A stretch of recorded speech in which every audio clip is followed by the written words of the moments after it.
Hey folks, everybody, welcome to the live stream. My name is Dan, this is Tweet FPV, and welcome to the weekly live stream. Try to do this every Sunday morning. Forgot what day it was. And I'm glad to have you all here. Got a lot of discussion going on way before the stream. Thank you everybody for being here, especially the early folk. Let's get some tunes in here.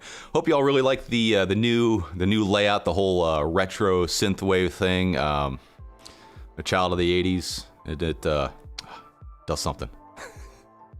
Anyways, good morning, everybody. If it is morning, it's morning-ish here. It's 10 o'clock here where I'm at.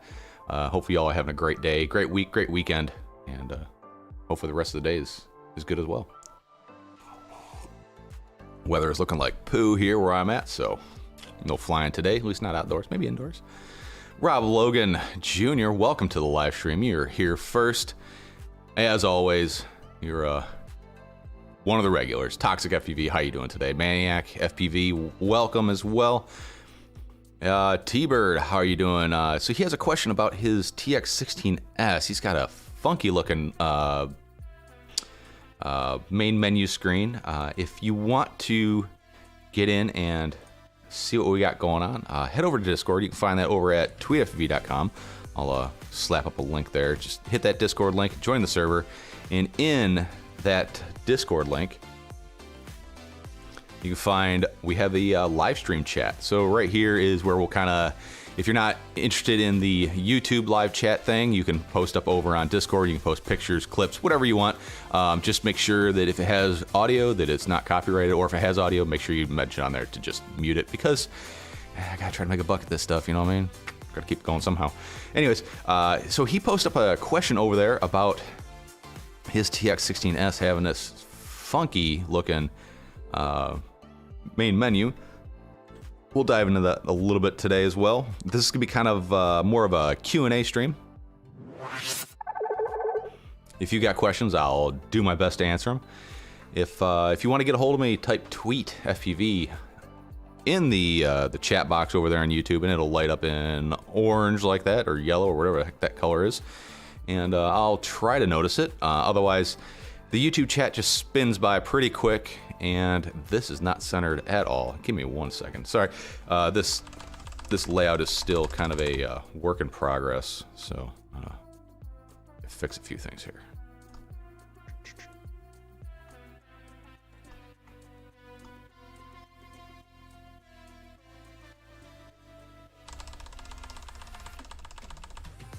That'll work for now.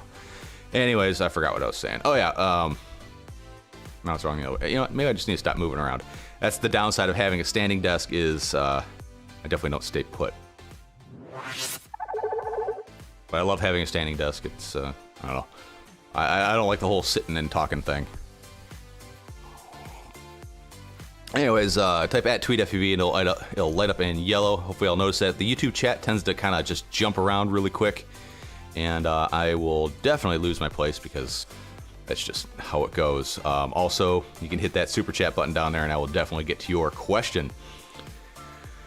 So anyways, I didn't get a whole lot of flying in this week. Actually, I don't think I got any flying in this week. I got a bunch of charging and discharging of packs.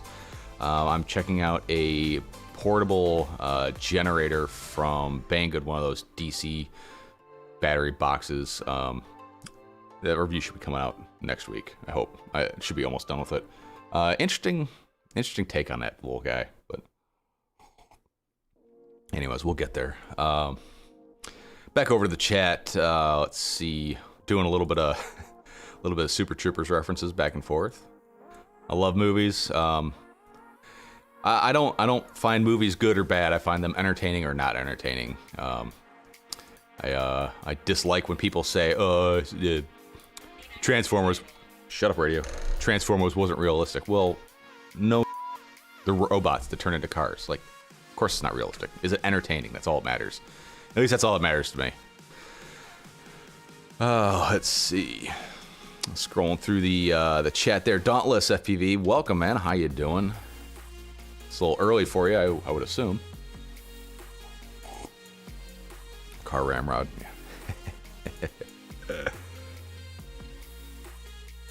Rick Zapata, Also in the chat, Brandon Baked Beans, Triple B, welcome here. I ruined my desktop keyboard with cappuccino. So my mobile today. A hard time tagging names. Yeah, I think you can just type tweet FPV. I don't think you have to do the whole @ thing, but I'm not sure. I know on desktop it like autofills, which is kind of nice.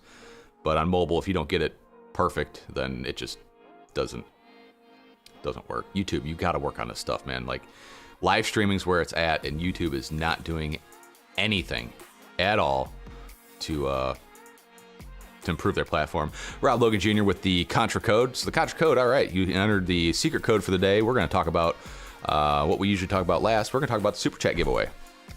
It's been a little while since I've done one, and I've been building a 533 TinyTrainer out of the FPVcrate Build box. Really cool setup. Definitely out of stock right now. So also last week was the 533 TinyTrainer frame. So your FR Sky Savior is here to help you out, and I have a 533 TinyTrainer frame that I'm going to give away to one of you lucky viewers. We're going to do a super chat giveaway for that guy. We'll get that out of the way early, or at least let y'all know about it early. $5 super chat gets you on the wheel, and we'll spin that at the end of the day. Don't forget, you got to cover shipping if you're outside of the United States. Also, if you don't want YouTube to take 30% of whatever you send over to me, you can head over to PayPal and just send it over to me. You can find the PayPal link over at tweetfpv.com. Apollyon, Mike, friend from back in the day, back home. How you doing this morning, man? Glad to see you. He's been bit by the FPV bug, and it's going in head deep, which is, well, that's how we all do it. How you doing this morning, man? I'm gonna turn that radio off before it starts yelling at me again.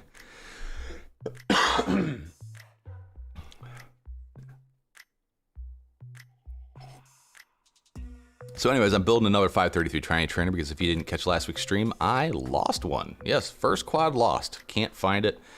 And honestly, at this point, I don't think I'm going to go look for it. Was running Express LRS on RC7, a nightly version of OpenTX, and a nightly version of Betaflight. So all the beta of things. And it flew to the moon, couldn't disarm it, and I lost it. I heard it land. I got a rough idea where it's at, but it's in swamp-infested, mosquito-laden, snakes, swamp, Alabama. No thanks. Banjo's going off in the woods. I made a quick attempt to find it. Actually, quite a good attempt, but no luck. It's tiny. I mean, this thing, I can hardly find it if it's sitting on the ground in front of me in my lawn. So I think she is just gone. But like I said, I had the Get FPV pre-built box, not pre-built box, but the parts box for a 533 TinyTrainer sitting around. So figured I'd get started on building that guy.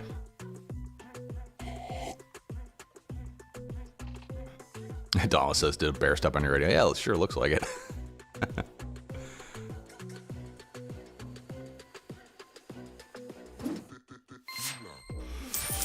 Steady Eddie on the board early. Let's set up a wheel over here.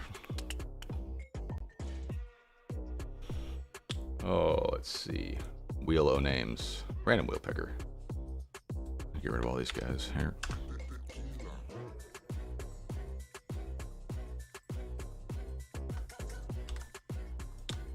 Get you on there twice, Steady Eddie. All right, on the board.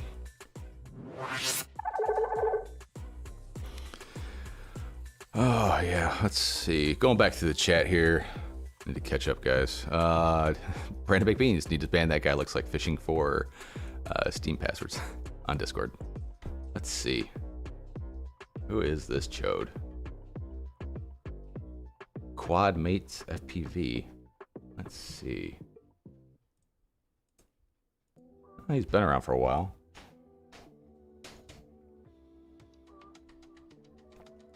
We can just do that. We'll see if he pops up again.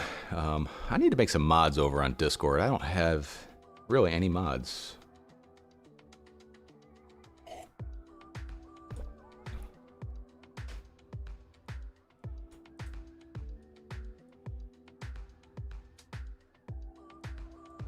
Your cheat code work. Yeah. Yeah, that's the Konami code. Seriously, dude. Grew up in the 80s.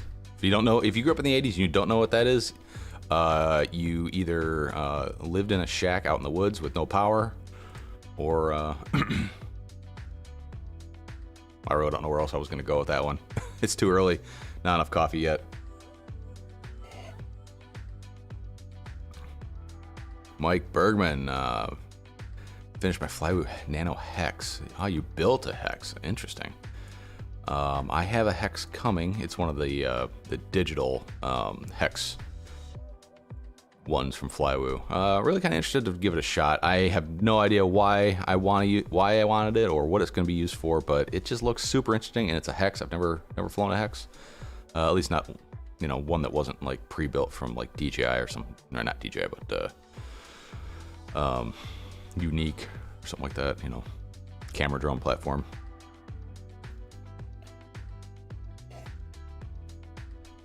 Rob Logan, if we PayPal it, we should get one extra slot on the wheel for every 3 entries. That would be, yeah, except for that's math, and I'll forget and screw that up.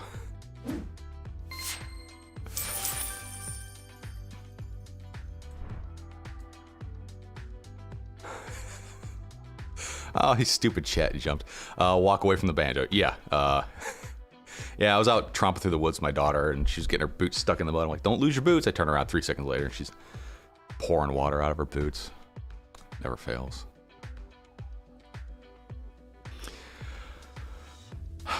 Yeah. And, you know, like that's the one model you're not, you know, the TinyTrainer Dauntless. It's like the one you're not going to put a beeper on or a lost model alarm or anything like that. You're just going to rely on the motor beepers, which work pretty good if the battery's still connected or it's not underwater. Michael D, which FC are you going to use? I'm using the Beta FPV something F4 AIO 20 amp toothpick brushless flight controller V4.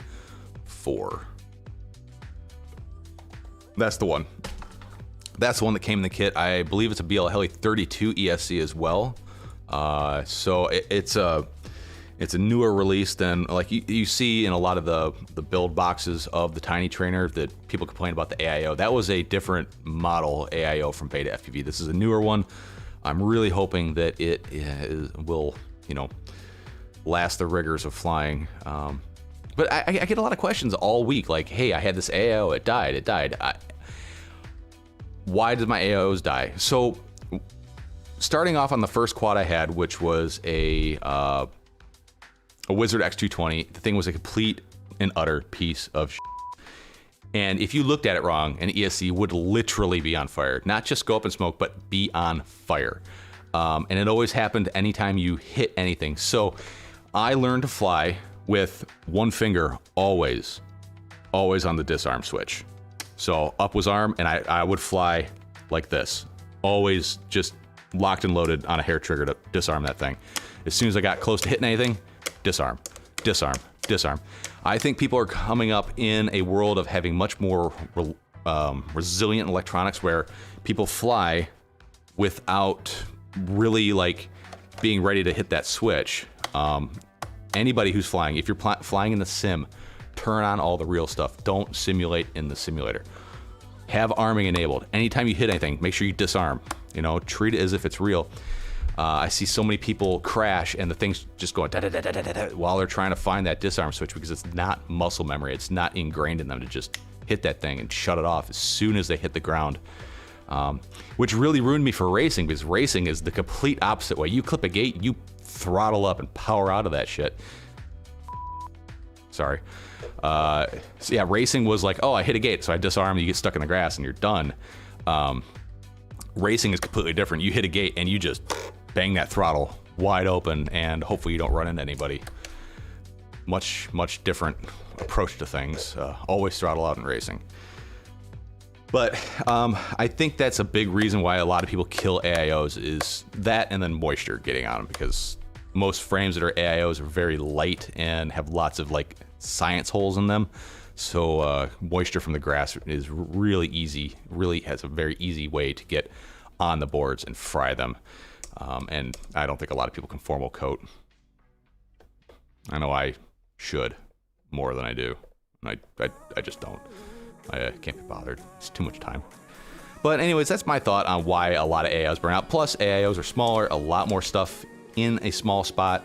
Turtle mode is another thing. When I first came up, turtle mode was not a thing. So you just learned to fly, not crash, and then you didn't turtle mode. You walked out and got it.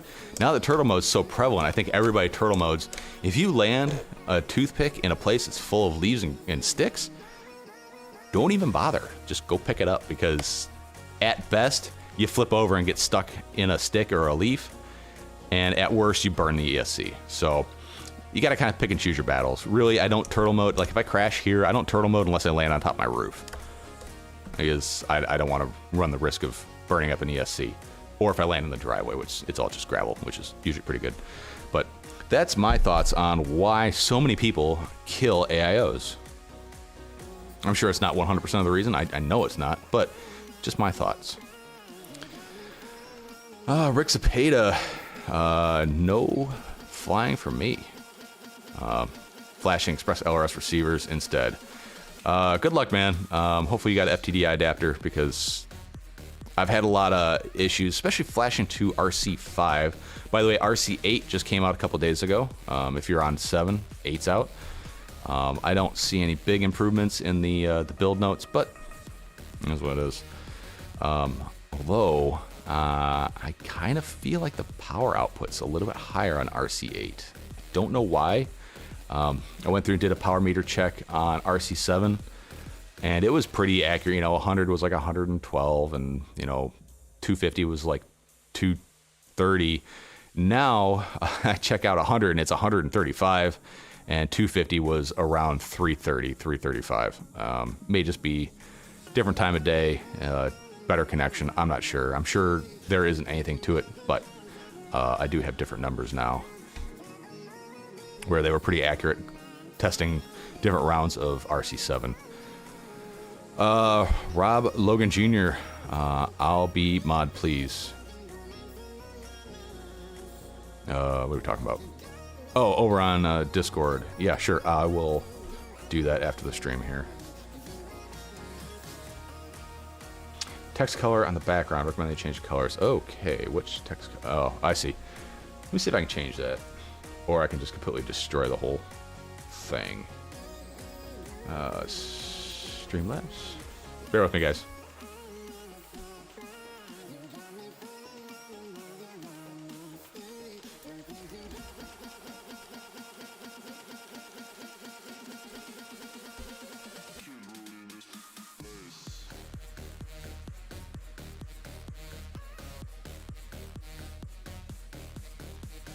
Aw, crap, it wiped the chat.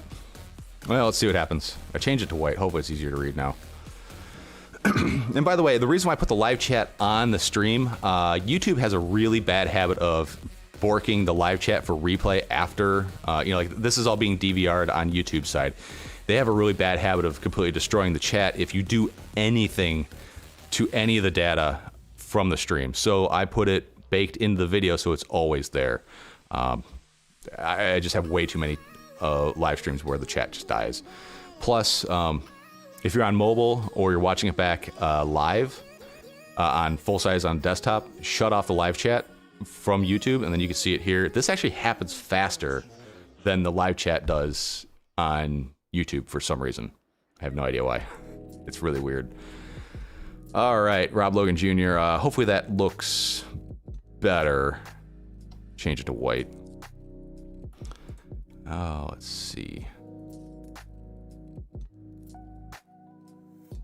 Brandon baked beans. No, that's not a thing. It's up, up, down, down, left, right, BA start. Eric Allen, how you doing this morning, man? Ooh, chat jump toxic FPV on the wheel for dos. Let's get you up on there. All right. NES was my first system. My dad's one. My first system was an Atari 800. Yeah, I think so. And that was my father's system from when he was, I don't know, whatever. I don't know why he had it, but he had it. T-Bird says he's got that PayPal action. By the way, yeah, if you do send the super chat via PayPalage, make sure you post it up on the live stream chat there. Otherwise, I probably won't see it. I got my phone on mute. Actually, no, I don't. I need to. Otherwise, I'd be ding-donging all day. There we go. Wife went out for a run just a little bit ago, and she sent me a picture of a possum that got hit by a car with babies still in it. So I got a feeling she'd be bringing home a bunch of baby possums. She's like that.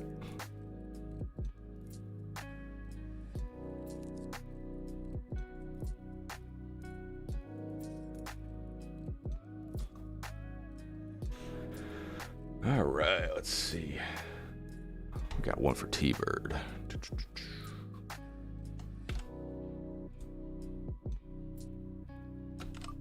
Stupid chat wheel. God, I hate this thing.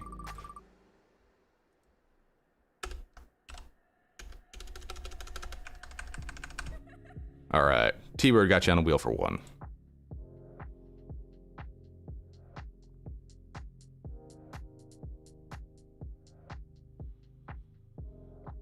Nate D's, how you doing, man? How you doing? Better be studying. I know you're not. Don't put a whole lot of effort into it. Mr. Huggy got my first computer, which was a ZX81 way back in 1981. I think my very first actual PC was a, it was a Packard Bell PS2, I think. All the operating system was still on floppy. It was garbage, but it was color. It was like one of the first color personal computers. What's the top speed on those TinyTrainers? I have no idea. I would say at least maybe 60 miles an hour. It's fast. It's faster than it seems like it should be. And you know, this is not like the best 3-inch quad you can build, like performance and all that stuff. There's something about the way it handles when you're racing that it's just like you just bang the throttle wide open and just rip through a track. It is so much fun to fly. Gave my coffee to my keyboard. So I traded an old Ishin quad for a bunch of PC parts from a guy, and one of the things he gave me was this. I don't know if you can see what it's. It's this big Corsair. What's this thing? K68 keyboard. This thing weighs a ton. It's waterproof, resistant, and it's got some heft to it. It probably weighs 3-4 pounds. One day I decided to look at how much this thing costs new, and there is no way in I would ever buy something like this. But it's a heck of a keyboard. It's ruined me for like keyboards at work, like the cheapo came in the box Dell keyboards. A good keyboard will ruin you on bad keyboards. Let's see. Rob Logan James, okay. Sky's playing a game. Yeah, I'm trying, man. I try my best not to swear, but I don't know. It's a thing. I disarmed one time testing Return to Home.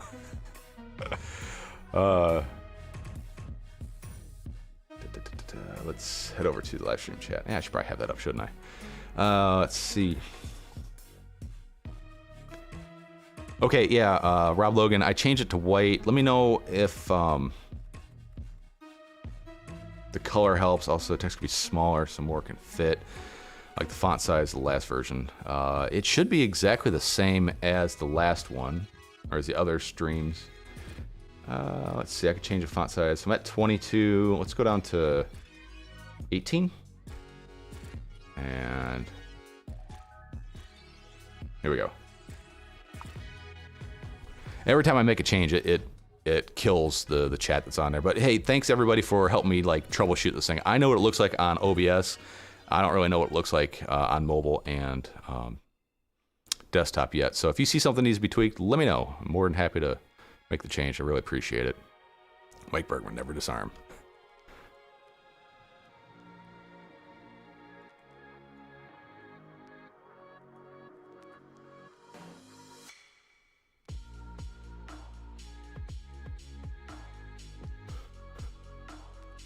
Let's see. Chat's jumping around again.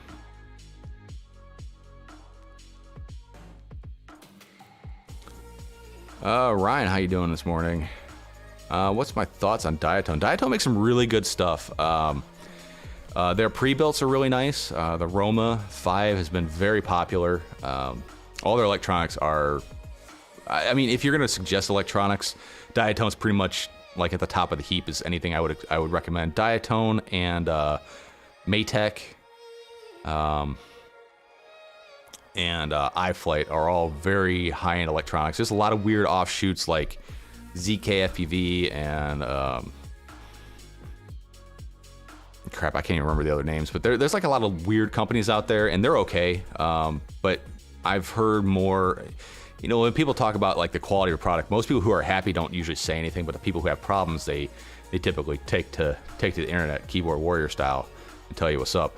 But everything I've had from Diatone, Maytech, and iFlight has been pretty darn good, and the manufacturers tend to stand behind those products as well. And same thing with the retailers who sell that stuff; they tend to typically stand behind it as well. Beta FPV, their AIOs are typically. Everybody complains about their AIOs dying, but I think they're probably the most prevalent AIOs out there, though. So you got to take that into consideration per capita, how many are out there versus how many die. It's probably not that bad, but again, you always hear about the problems, not the successes.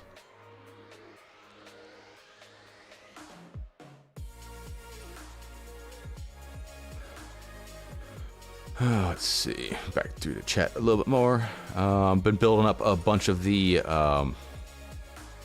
2.4 Express LRS modules with the big D antenna on it, you know. I found some 5 dB antennas pretty cheap. These are 2.4 gigahertz. They're not dual band. Which I'm trying the hardest to find the non-dual band antennas. But I've been having a heck of a time building these things up. It seems like the ESP32s, I flash them before I install them on the boards, and after I install them on the boards, they're usually dead. I don't know if it's me or if it's the ESP32s. It could very well be both.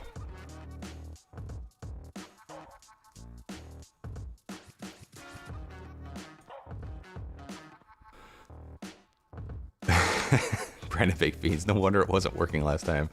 I'm so rusted, there's zero chance of beating Cortana with only 3 extra lives. Jeez. Scene... Sean Kara type... Oh, dial one up from Discord. How you doing, man?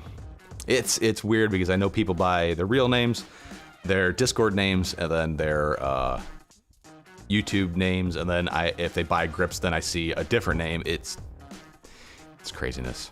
So if I don't recognize you, sorry. Oh, geez, that's right, the BBS dial-up. So back in the day, both myself and Apollyon there, we had our own BBS. If you don't know what a BBS was, it was a bulletin board system. It was a whole dial-up thing. That was a whole thing. Jeez. Oh, the chat. I hate the chat. Stop jumping around. Handed Tandy 100 operating system on 5 big 5-inch floppies. Ryan Fedora, about to pull the trigger on some goggles. Any suggestions or advice? Ryan, what goggles are you looking at? What price range? Because that's really going to dictate what kind of goggles you end up with. Andy Taylor says Attitude V5S. That is anything from Fat Shark. Fat Shark, are going to be good goggles, or good enough. I don't know if you're looking at box goggles or if you're looking at binocular style goggles. That makes a big difference in the selection and in the price as well.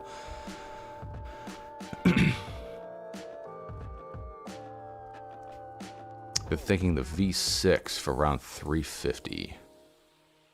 Attitude V6.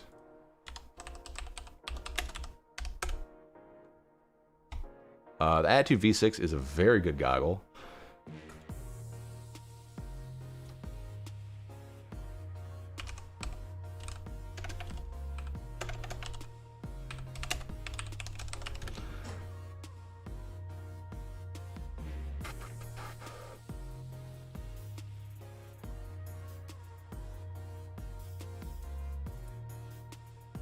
Yeah, I'd say for that price point, you can't really find a whole lot else that's that good in, hang on one second, guys.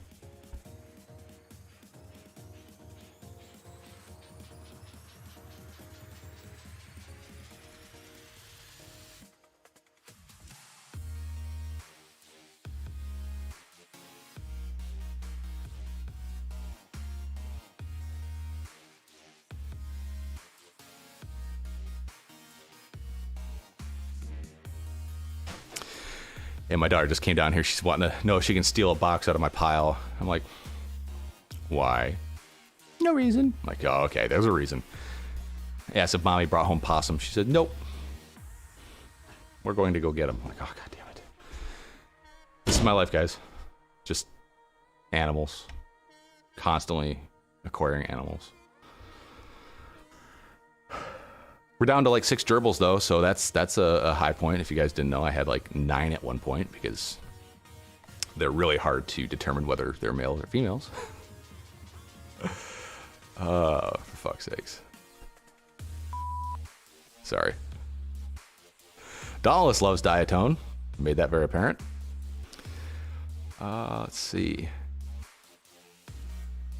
Yeah, I would say the Attitude V6 are a very good goggle.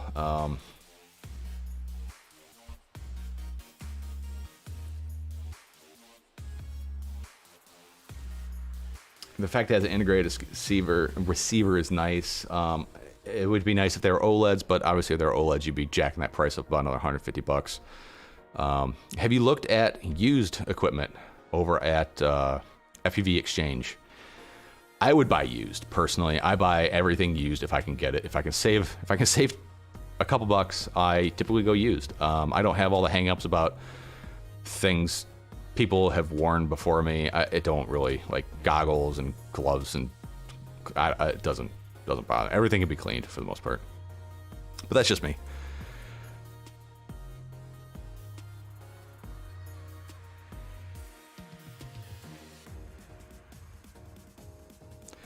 Let's see. Dauntless says, I saw you unbox that ZK FPV ESC. I can't find anything about it anywhere. That is the thing with these, the FPVcrate sub 250 crates, and then like the full size boxes. The stuff that's in there, you can't get. Like, it is pre-release stuff for the most part. I haven't found anything about ZK FPV except for like the product card that came with it. So I would say it's usually about a month, and then you'll start seeing that stuff hit the market. So along with the fact that you're getting stuff in a box that you didn't really pick, you're getting typically pre-release stuff when it's stuff that doesn't exist. Like, obviously, if you get a TBS Unify 32 Pro Nano, that's something that everybody knows of and it's been out. But if there's things in there that nobody knows about or no one has, it's usually like a pre-release. So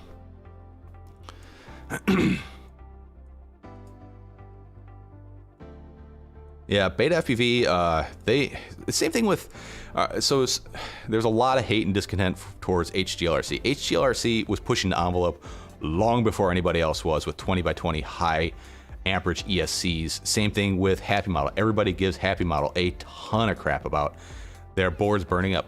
They are doing something that no one else did for a very long time. I'm pretty sure Happy Model was doing the AIOs, the FC, the VTX, the receiver, the the flight controller in one AIO 25 by 25 board 6-8 months before anybody else was. So you got to take that into consideration. You know, they're pushing the envelope. They're gonna have a bunch of lemons out there if that's, you know, if you want to consider it that. Plus, dang near every pre-built micro and toothpick came with a Happy Model board because they're the most affordable for what you're getting out of them. Yeah, Toxic, I saw that new AIO from Newbie Drone, and good grief, is it is a beast.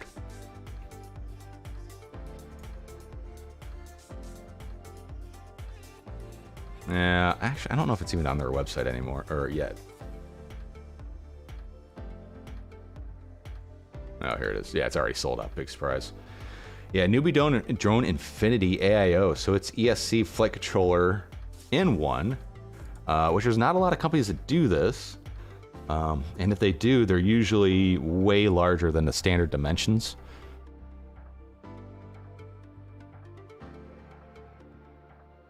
But it looks like a killer flight controller. But for $130, they better put a warranty on this thing. You know what I mean? Still using MPU 6000 gyro, so it's got the good one in it. It's a F722. It's got LEDs on it, 16 megabytes of black box. Thank goodness. There's a bunch of AIOs out there that have like 2 megabytes of black box. It's just completely useless. It's pre-wired for the DJI FPV Air unit and for S-Bus over DJI, or for the fast S-Bus. BL Heli 32 ESC. It's 45 to 55 amps. That is insane. It's got a big old back for the air units, and it is a 30 by 30 mount, 21 grams, not bad. But here is the kicker: it only works for DJI and Caddx units. So the thing with that is it's not going to have the Max 766 or whatever it is, the OSD chip on it. So this is a digital only AIO. That does not mean that you can't run a non-digital setup. You just won't have the Betaflight OSD. So there are ways around that. You could put a Unify Pro 32 HV VTX in there, which does have a built-in OSD into it. Or you could use the OSD that's built into your camera if you happen to have one. There we go, looks a little bit better. All right. So that's one of the options, but there are some limitations to it, for sure. But it is one heck of an AIO, that's for sure.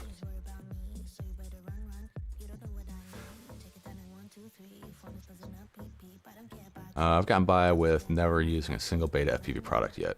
Yeah. Stupid chat. Where we at? Yeah, if I miss your comment, I'm sorry. The chat just keeps jumping around. I can't seem to make it back to where I was. Let's see. Okay, back to the AIO thing.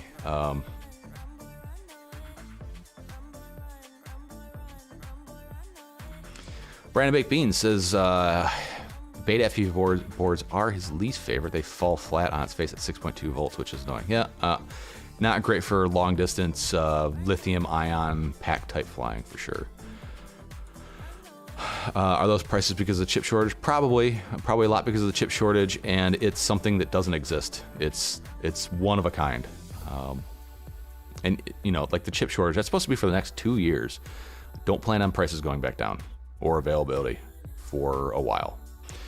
Steady Eddie, I find myself disarming while racing out of habit from freestyle flying. Definitely got to flip a switch in my brain between the two. Yeah, there is, it's completely different flight styles. Like when I started racing, like things were smooth going through the gates, but like I was flying it like I was flying acro, and you can't do that. You need to like point and shoot. Like who cares about prop wash? Like do all the dumb maneuvers that cause problems while you fly acro, but that's what you're looking for in racing, just because that's the fastest between both points, is just point, shoot. Who cares about the prop wash? It is definitely a completely different flying style. Z's. Yep, Z's is another brand out there. I haven't seen a whole lot on them. They were here for a little bit. Now I don't really see them. I don't know if it's just availability or what. Mr. Huggy, the iFlight new Beast AIO, that's 30 by 30, has motor bins in the probably motor pins in the normal places. The Beast AIO, I have one of those, one of the H7s. Unfortunately, it's the V1 that suffers from an issue with bidirectional D-shot on the newer version of Betaflight.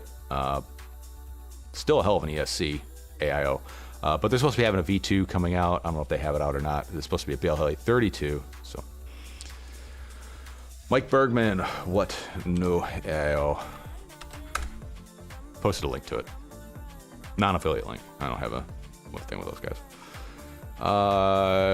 I'm gonna butcher your name. Hi from France. Hello, how you doing today? Glad you can make it. I chose dial-up as a name, dude. Front scoop. Terrible internet. Yeah. I remember dial-up. Gross. Fat shirt. Yep.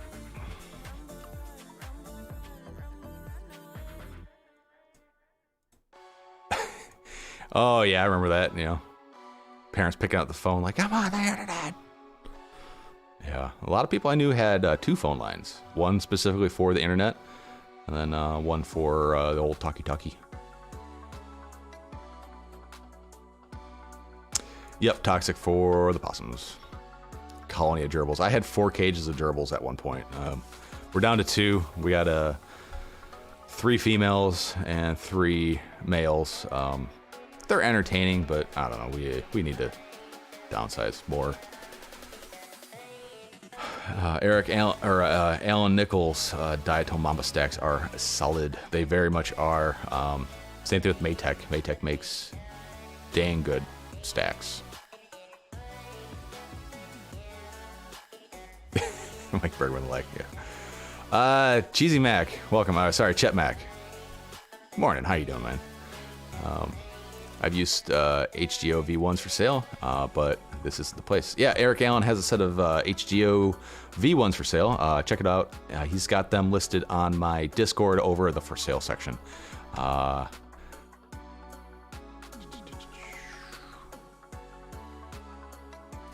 Oh yeah, all right. We're just gonna get rid of this guy.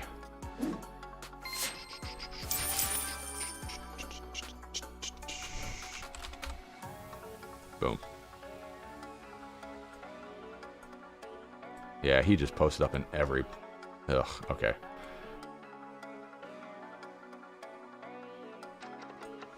I don't know if your account got hacked, Quads Mates FPV, but...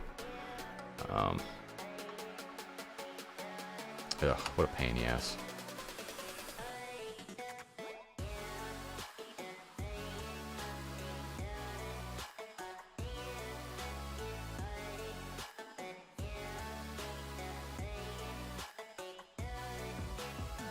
Sorry, got distracted there for a second.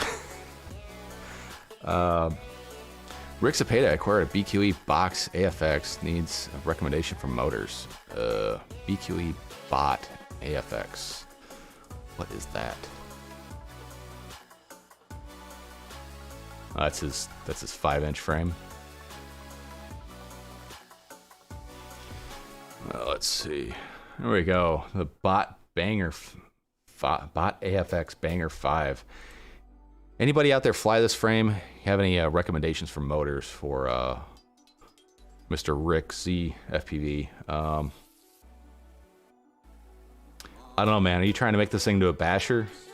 Because if you're gonna turn this thing into a basher, then you got to go with Bot's motors. Those things are thick motors.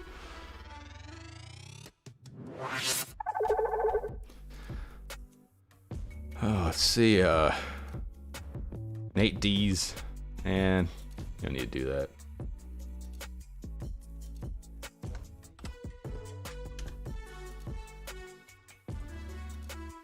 Thanks for the super chat, Nates. Did anyone have bad luck with the Z's V1 4-in-1 ESC? I haven't heard a whole lot about the Z's, whether it was good or bad or whatever, but yeah. Newbie Drone is kind of over the top. They're one of the few manufacturers that are trying to make their own stuff. Well, have other people make stuff for them to be their own stuff.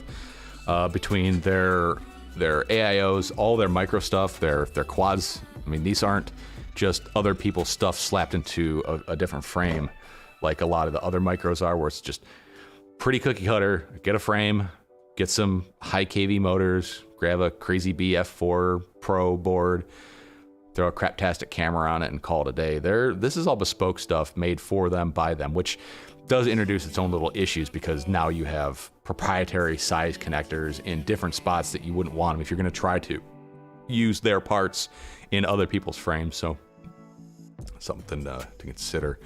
Flyby FPV, Knoxville, Tennessee. How you doing, man? Home of Mr. Joshua Bardwell and Evan Turner. Quite a pedigree there. People are saying they would just buy a beast over it. Yeah, I don't know.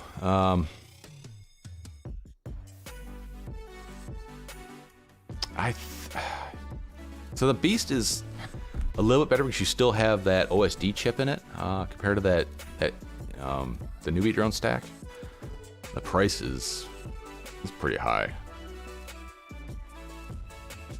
Yeah, better cover that. Yeah, Chetmac, that's the downside. There's no analog. Well, you can have analog, you just won't have an OSD.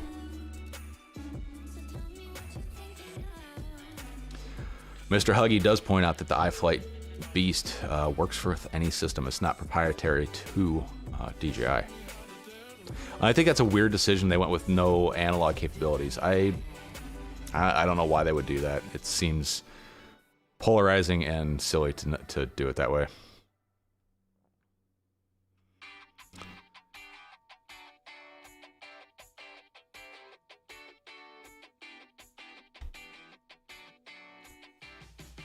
Back over to the PayPal.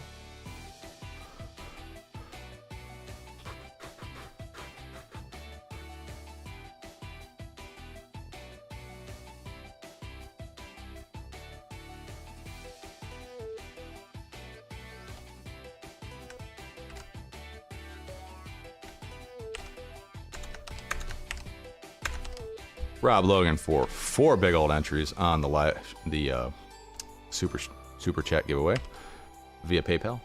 Maniac FPV, we'll get you in there for 2. By the way, I am going to shuffle these before I spin. Just got to keep it that way. Patio Pearson, just got a cat. He's under the couch. Cats suck. I don't hate cats. I appreciate cats. They belong outside. I know it's not popular this day and age to say you don't like cats. It seems to be the cool thing is to like cats. Cats suck. I don't care. Cats suck. But I don't hate cats. I do like cats. They just belong outside doing their job. Just killing shit. That's what mine do. A lot. Like a lot. The Grinder 2s, I think, yeah, would probably be a perfect motor for that frame. I do like the Newbie Drone Flow, that crazy deal pack. The price went up a little bit, but it's still probably the best deal in motors you can get right now. The Newbie Drone Crazy Deal motors.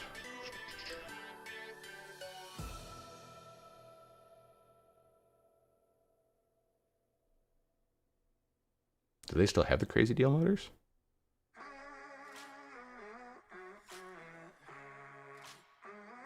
Oh, here it is. 2004s, no. 2306.5, that's what we're looking for. Here you go, Rick Cepeda. I would recommend these motors. They are $119 for 8 motors. So that's math. That's $14 a motor. That's like Samguk, the DYS Samguk series prices for a very, very good motor. I don't think there's a better deal out there for motors, personally. If anybody knows, let me know. Mike Bergman, yeah, the bot frame is going to be heavy AF because it's built for bot, which I don't know, man.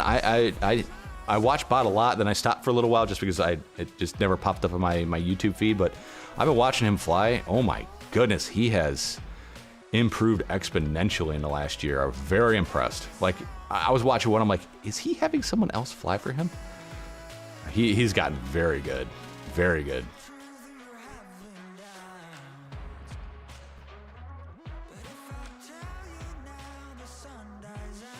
Oh, that stupid chat. T-Bird asks, how many times did I get on the wheel? 1. Hang on. Did I screw that up? Probably did. Yeah, 1.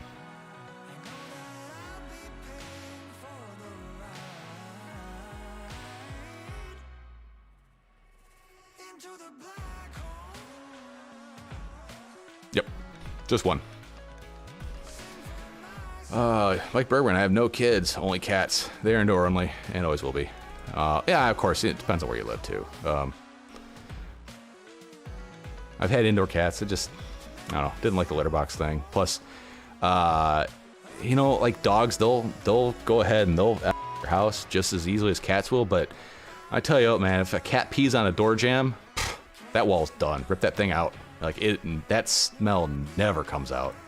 And that's the first, like, I've bought quite a few houses and looked at a lot of houses while trying to buy these houses. And as soon as you walk in, you're like, oh, cat owner. Because it's just, that smell is in everything. Like, they'll both mess up your house, but the cats, they're aggressive about it. Like, they're like, ah, you're never selling this thing. Speedy Turtle, how you doing, man? Welcome. Everybody, check out Speedy Turtle over on YouTube, Patreon, Discord, all the things. Speedy Turtle, go ahead and slap up a link to whatever it is you got, man. Support the awesome people. Speaking of support, if you want to be one of these cool individuals up here, which just want you to appreciate how long it took to do that, head over to my website, tweetfv.com, and hit that Discord link, not Discord, Patreon link, and if you feel like supporting me, go ahead and click on one of those tiers. Part of that is monthly giveaways. I do a monthly giveaway over on Patreon, and it's usually for pretty good stuff.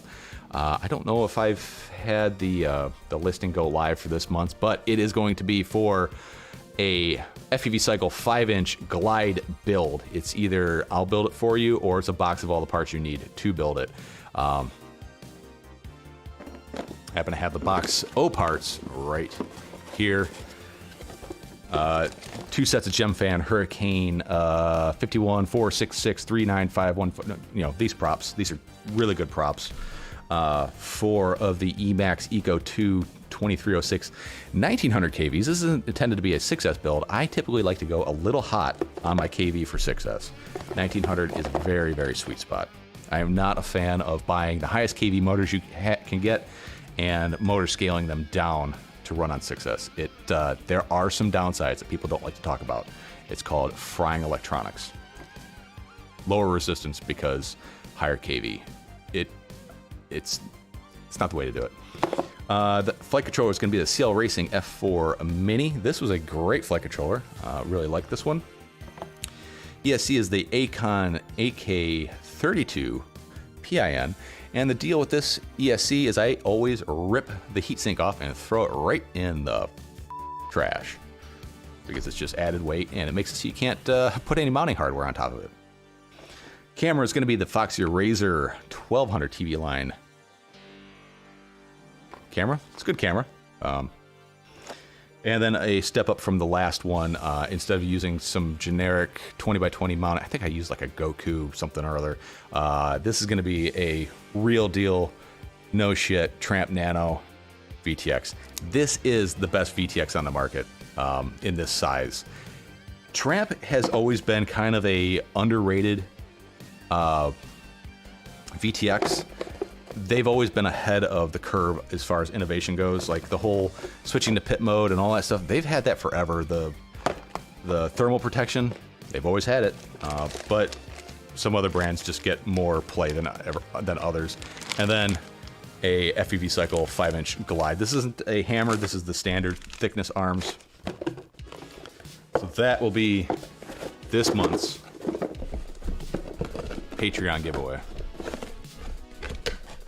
Oh, and I got an antenna for it somewhere. It's gonna be one of these little guys here. Figured I'd include a good antenna this time instead of just kind of a rando one. This is gonna be a Foxeer Lollipop 3 right-hand circular polarized. If for some reason you're on left, I'll throw in a left. But most people are on right. But if you want to get on that, head over to Patreon. And the way the tiers work is $5 and up, you'll get access to the entry form now. And for under $5, I'll make that access form open to everybody the day I go live with the giveaway video.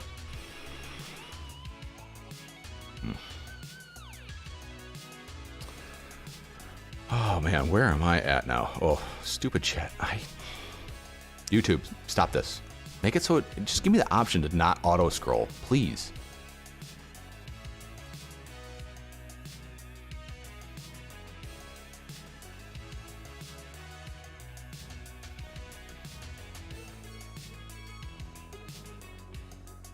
Velox, those are decent motors. The ones that look like the Cybertruck were very heavy, unfortunately.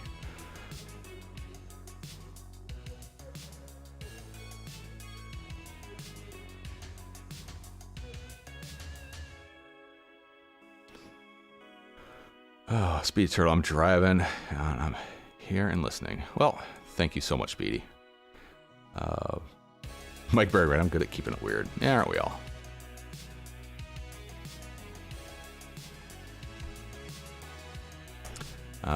Let's see, another recommendation is the Emax 2807 1300 kV 5S 1500. I don't know. 2807, that's a big motor. I think, you know, obviously you can keep going bigger and bigger with motors, but I think you need to keep it relative to the size and all-up weight of what it is you're flying. Alan Nichols, frickin' cat. Yeah, piss. Yep. Silent Heavy? Sure, I'm sure I've read that one. Thanks for all the helpful content. Yeah, man, no problem. Did anybody... I used to watch South Park a lot. Did anybody see that episode on cheesing? There's references to a movie called Heavy Metal. If you've never watched it, one night when no one's around to judge you, just try finding Heavy Metal and watching it. It is really, really weird, but it makes a lot of that. There's a lot of references from that movie all over the place, but it is a weird movie. And another movie that I suggest everybody get off your butts and go watch if you haven't watched it yet. It's called Idiocracy. You owe it to yourself. If you haven't heard of it and you haven't seen it, I strongly urge you to watch it and then reevaluate your lives and the lives of people around you.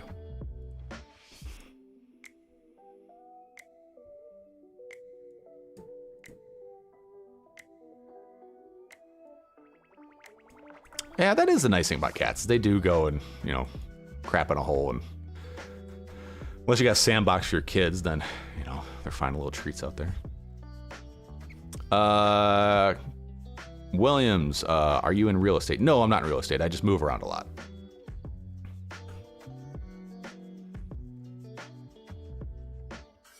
Yeah, we need a T-Motor F7 HD. Fallen on accident. Maniac. Post that up on the for sale site over on Discord. I'm sure someone will take it off your hands. Where are we at?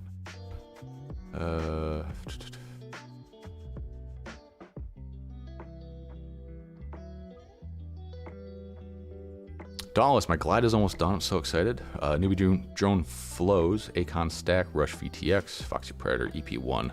So excited. Put a beeper on that thing.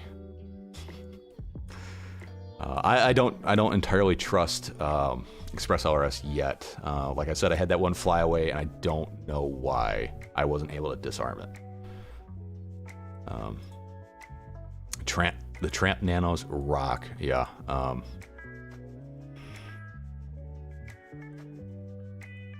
Set a Rush Tank Mini on fire yesterday. Awesome. Do Tramp Nanos have a place for a mic, like for audio? Let's take a look.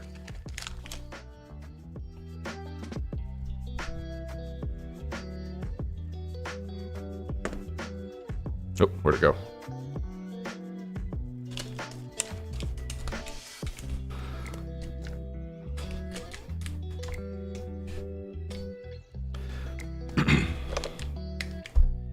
Sorry, T-Bird. I'm not forgetting about you. I'll get back to you. There's just... All right. So here's what you get with the Tramp Nano. You get a 20x20 mounting board. A bunch of rubber gummies, some wires, a little shot of VHB, a bag that is impossible to frickin' open. Get out, you bastard.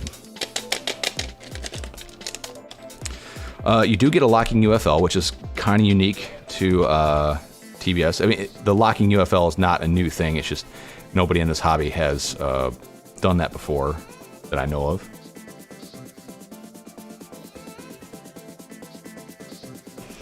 And I can't read the pinout at all.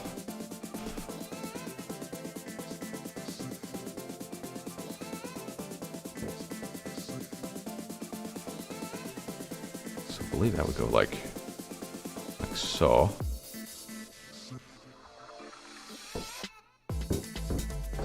Let's see, we got telemetry 5 volts, ground, video in, and VO. What is VO? Voltage out, possibly. No, I don't see an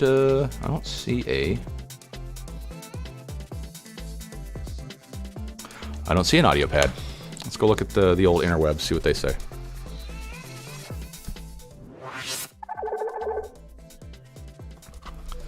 I don't fly with a microphone anymore. I found that flying with a microphone is slightly hobbling because you get used to always having to hear the sound of your quad. So if you fly around to other people and you don't have your earbuds in, or your microphone's got issues,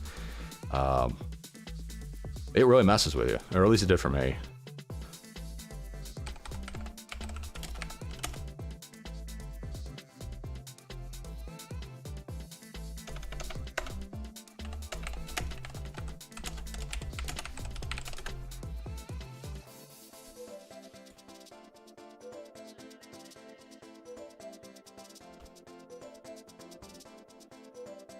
Let's see.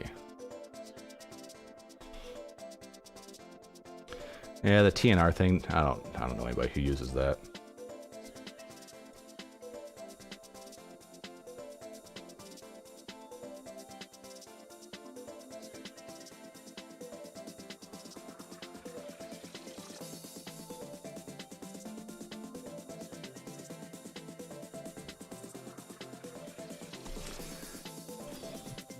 No, it doesn't seem like it has an option for audio.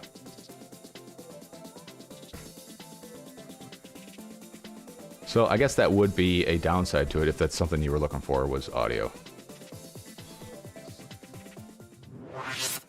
Learn something new every day, I guess.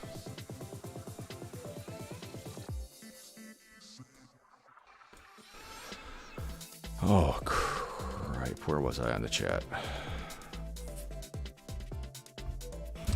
T-Bird, I got an email for giveaway just before you started the streaming. Okay, yeah, I think that's how I timed it, is to release that on Patreon before I started the stream. So Mike Berwin, to answer your question, is no, I don't believe there's a way to hook up microphone audio to the Tramp. There might be a way. It's just not very immediately clear.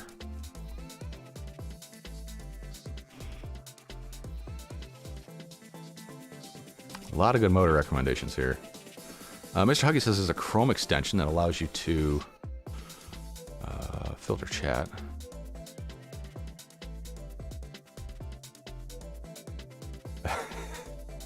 Oh man, over on the Discord live chat, Tommy posted a picture of a tramp where the quality control is pretty questionable on that TNR extension. I always just remove that thing since no one uses it, but that is not a good look. Yeah, you got a little bit too much wire sticking out there.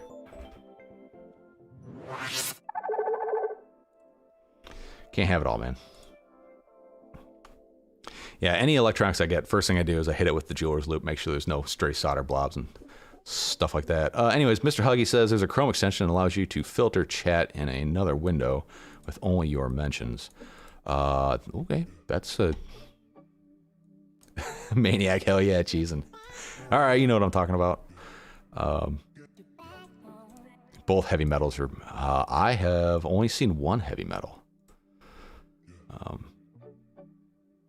Love, Death, Robots is very heavy metal. Yeah, I did watch quite a bit of that. The Love, Death, and Robots. It was, yeah, interesting.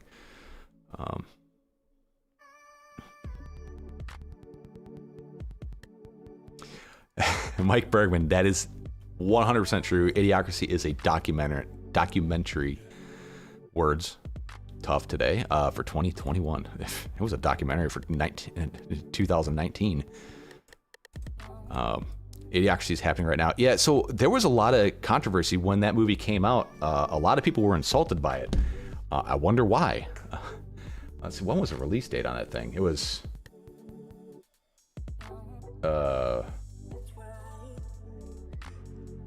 2006. Yeah, before the shit really hit the fan.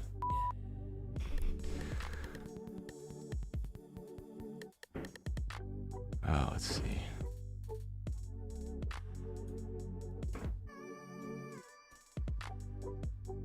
What do I think about the 533 fast swap motors? It's a neat idea. I don't see the purpose of it. If you've ever been to, well, at least all the races I've been to, there's hardly time to swap a motor. You just have more quads. It seems like a good idea. It adds a bit of cost and weight to the setup. I think you're better off saving the weight and the few bucks to add the MR30 or MR60 connectors, whatever those are. I think it's better off just doing direct solder. And you know, like, what are the chances that it's actually going to break off and pull the motor, the arm, and the connector off and not still wreck the ESC? I don't know. It's a good idea. I just don't think it. I don't know. I don't think it works in this application.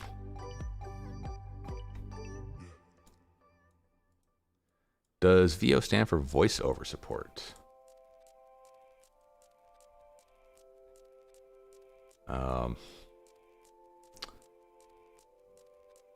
No, VO is video 5 volts out. So the Tramp can power your camera with 5 volts. It takes a 5 volt input and it's just a pass through, so you can wire it all together like as if you didn't have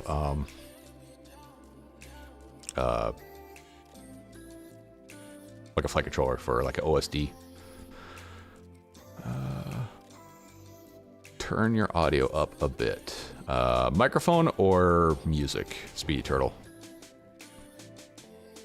Oh my goodness, I have caught up with the freaking chat. Whew. Wow, that took a while. Thanks for sticking with me, guys. That was a slog. Not because it was crappy, just turn up my microphone. Let me just get it closer. Is that better? I'm trying not to peak at all.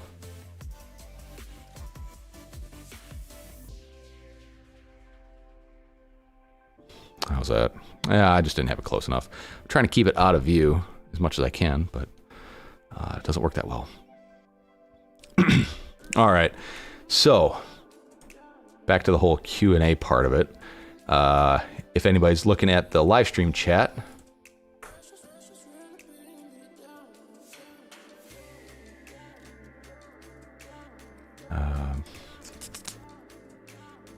All right, I gotta take care of some stuff over here on.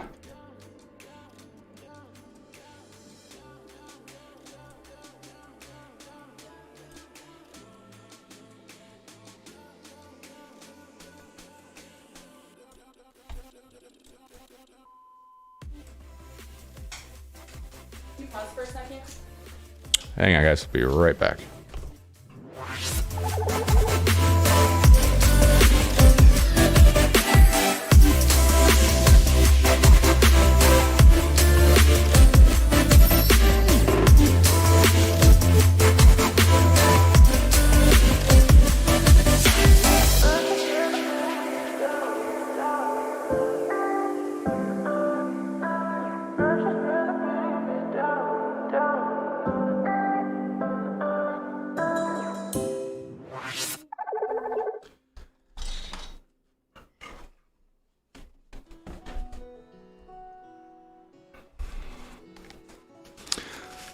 All right, guys. Here's a word of warning. Here's what happens when you live with a crazy animal person. Is they find a possum that got hit with babies in it, and then they bring them home. I'm taking them to a rescue. Yeah, okay. There's a rescue. I guess it's going to take them. All right, be right back.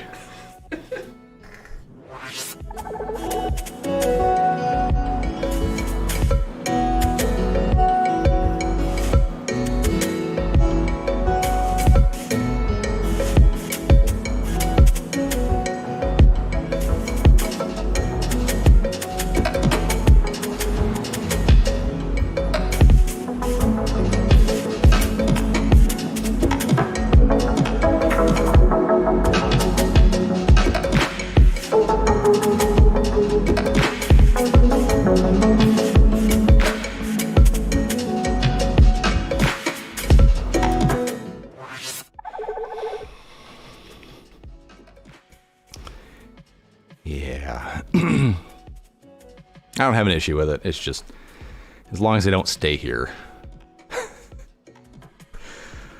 Yeah. Anywho. They are freaking tiny, man. There's a lot of them. A lot of people don't like possums. They're very misunderstood creatures. Very misunderstood.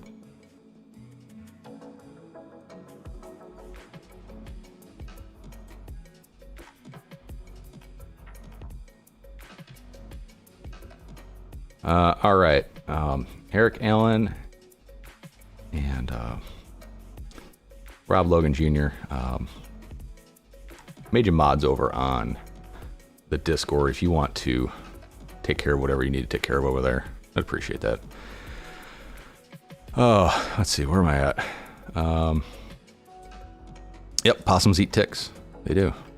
They got some scary looking teeth, but over where I'm at, over in New Orleans, there's kind of a like a famous possum that I can't remember the name. It must not be that famous. There's a bunch of books written about it and things like that, but interesting. If you're ever curious, just Google possums and just learn a little bit. They're a lot better than people think they are. I was looking at a lawnmower back when I lived in Michigan for a friend of mine. It was in the middle of the winter time. It was a Deere 455, so it was like a diesel garden tractor with like a 60-inch deck on it. And it's in this guy's shed, and I'm looking at it, I'm running the motor up, like just putting it through its paces. And I go to turn the deck on. I'm like, you know what? I'm in this dirt barn floor. I'm not gonna turn it on. It's gonna make a mess. So drop the deck, disconnect it, start sliding out, and I go to flip it over, and a possum and like 3 other little possums go running out from it. I'm like, oh, man, I am glad I didn't turn that thing on. That would have been nasty. Yeah, Alan, it's all in the way they look. They look vicious as hell with those big old razor teeth. They're resistant to rabies. They eat ticks. Yeah, they dig in the trash. They eat the cat food that gets left out. Eat them.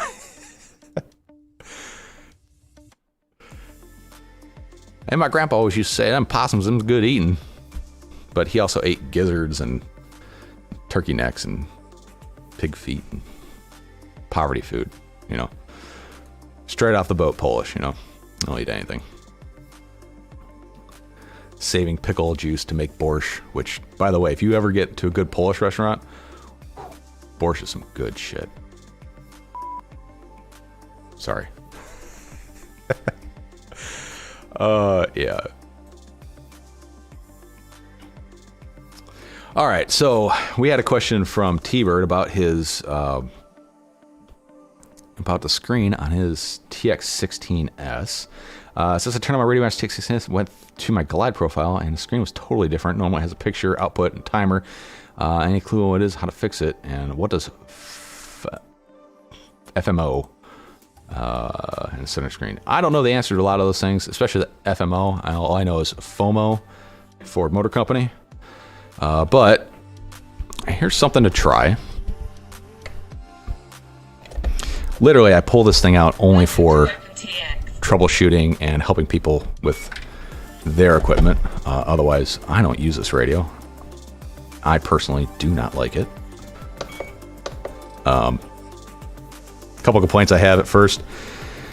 I haven't used this thing at all, and you can see that the screen is already crapping out here at the bottom. This wheel is absolute garbage. It takes like 3 or 4 tries to get it to where you want it. Like it'll do like a 3-click and then a 2-click. I don't like that. But anyways, so I believe this is probably the screen that you normally would be looking for, T-Bird. If you hold the telemetry button, you can get to this main view, and there are a bunch of different widgets and user interfaces that are available. And it's possible that you may have accidentally switched one of those. See, it's really hard to... I don't know. I like that it's a metal wheel compared to the jumper, but the controls are still garbage on it.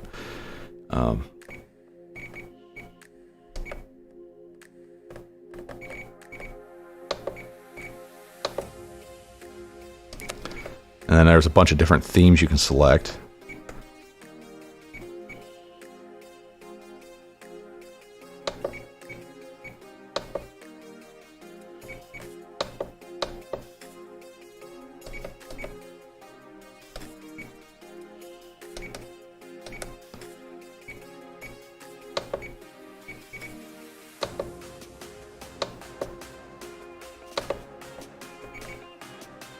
There we go. Yeah, that would be where I would go to see if possibly you change those. Fear of missing out. That's what it meant. Ah, man.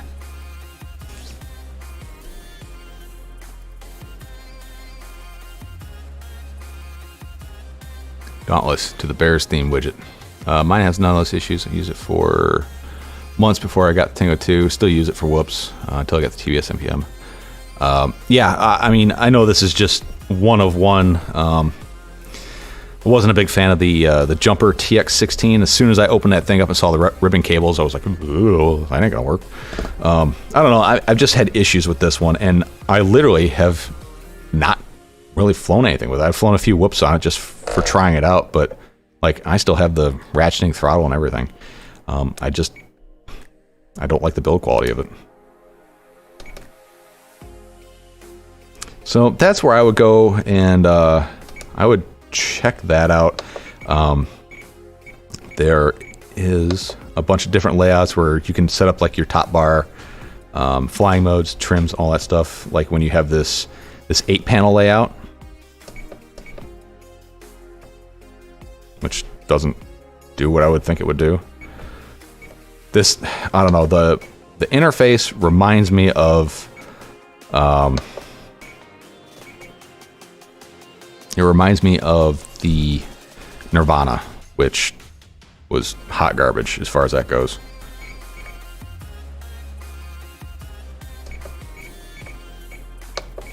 Dang it, come on.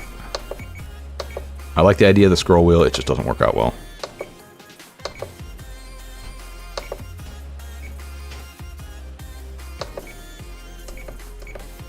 So my guess is you probably have something like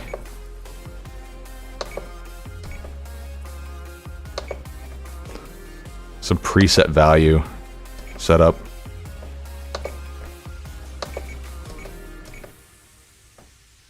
And I'm just randomly picking things just to have something.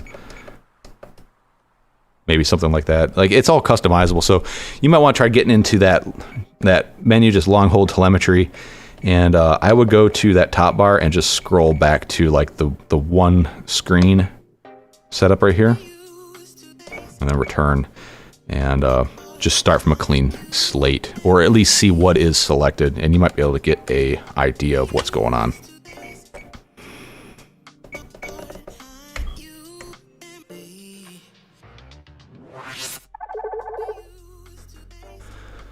All right.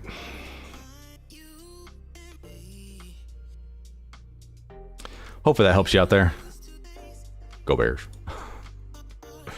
The Bears. I'm dating myself now. Yeah, I know there's a lot of people that love these TX16 radios, but I mean, I've had just about every radio out there that wasn't, you know, a Spectrum or a Futaba.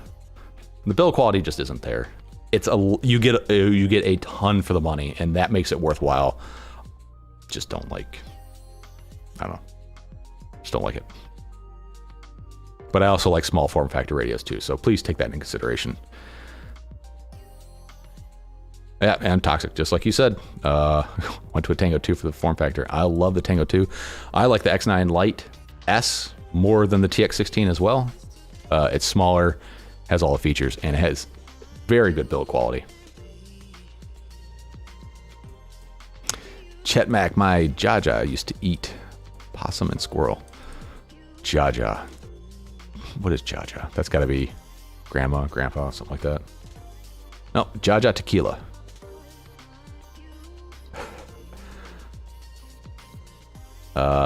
Urban Dictionary. Nope, it can't possibly be that. Urban Dictionary is bad. How do you set up the A4 sensor? What's an A4 sensor?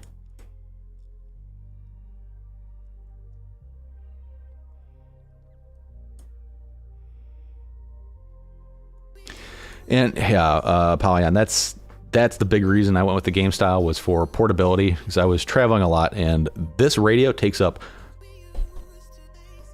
way too much real estate in a backpack. It's way too heavy, and it takes up too much space. I don't need this. None of you flying FPV needs this. This is ridiculous. If you're flying a lot of fixed wing, yeah, that's probably pretty nice. And I think you can do a lot of really cool things with a screen like that. If I was a fixed wing flyer, this would be the you know, the cat of a radio. I would really enjoy this. But for what we do in this hobby, it's nah. Let's see, Dauntless says, you a fan of the TX12? I am.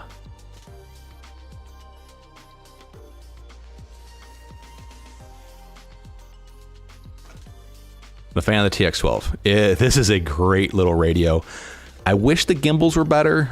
They're, with all these radios, open them up and take a really close look at them.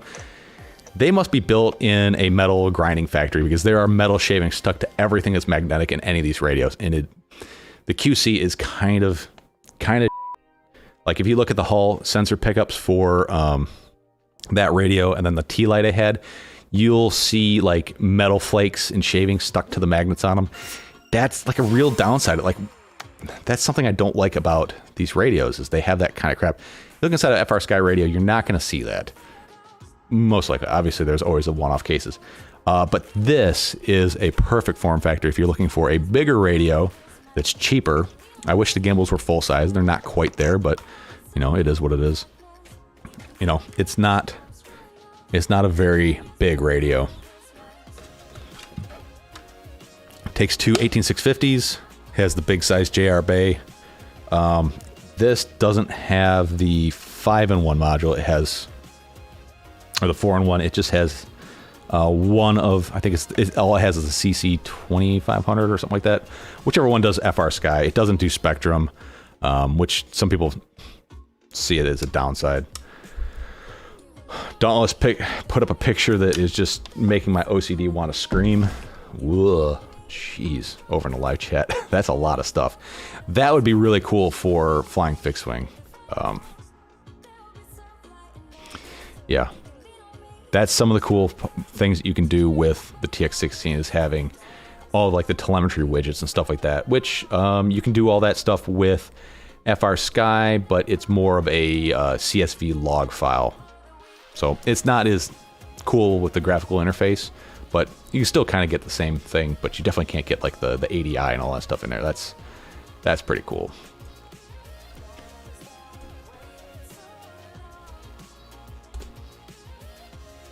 Yeah, that is one of the cool features of having that big old the big LCD screen on there.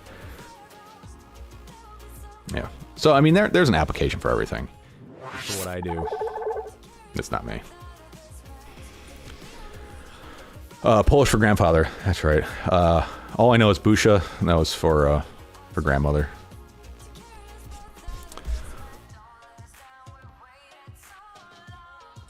FR Sky sensor. What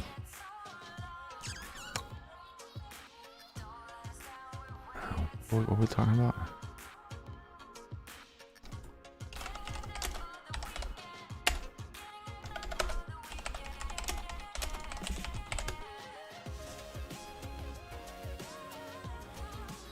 Oh, is that a variometer? The A4 sensor?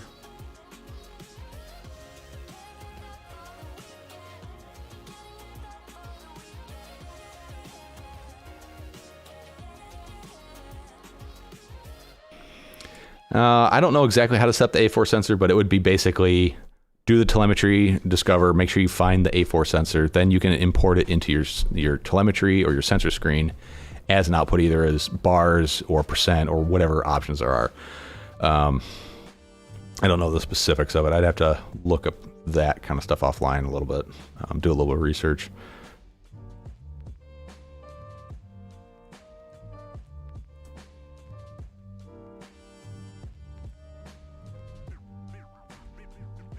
Polyon is fragile as F2. Yep.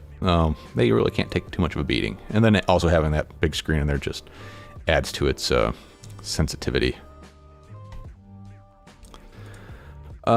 T-Bird, that was kind of my thought starting over with a profile. My radio is a Tango. My other radio is a Tango 2. Think about setting up multi-bind. Have you done multi-bind on Crossfire? I have, with mixed success. I did it back before they were really like developing multi-bind, and it worked. I tried it with the newer version of multi-bind, like after they did a bunch of rework on it, and it seems to work pretty good.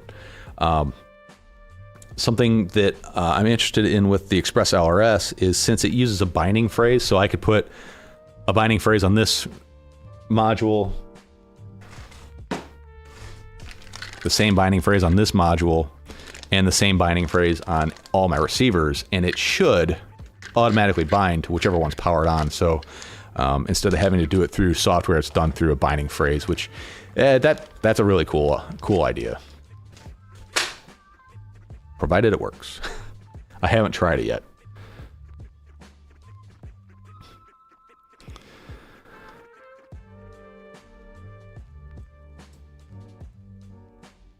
Yeah, for the fixed wing, the Lua rocks. Yeah, for sure. I don't fly fixed wing though. I want to. I have a few of them. I just haven't had the time. If I have time to fly, it's time to go fly quads.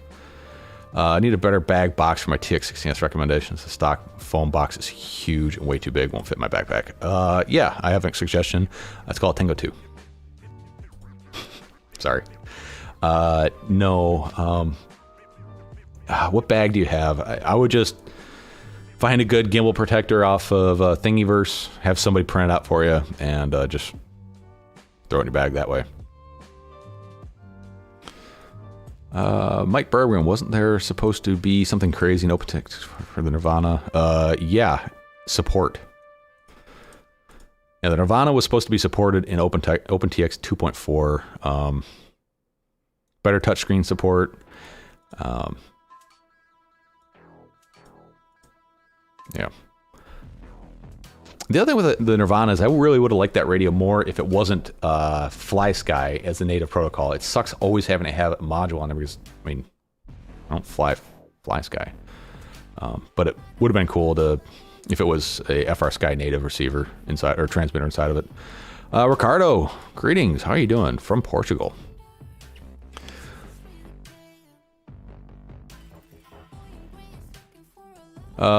No, well, Dawn, it's just the same as if you have two FR Sky receivers bound to the same. Well, that's a good question.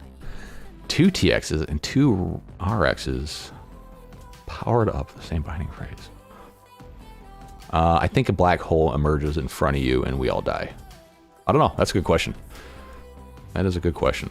I mean, I've flown two quads on one transmitter before. You know, FR Sky, you can bind multiple receivers to the same model and they'll both work the same-ish.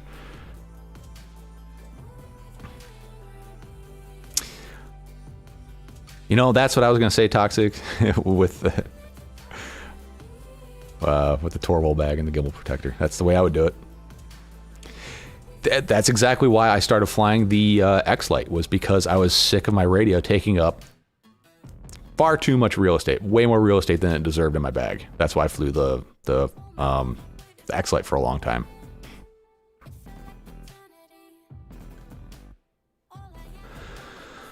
Alan Nichols, when I updated to RC7, he's talking about Express LRS, was able to update 3 of my EP1's receivers, and they bound as soon as I plugged them in, all 3 receivers. So far so good.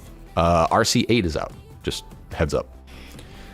Pyrodrone has a bag from Ethics that fits the TX16S perfectly. Yeah, black hole, for sure. Speaking of Ethics,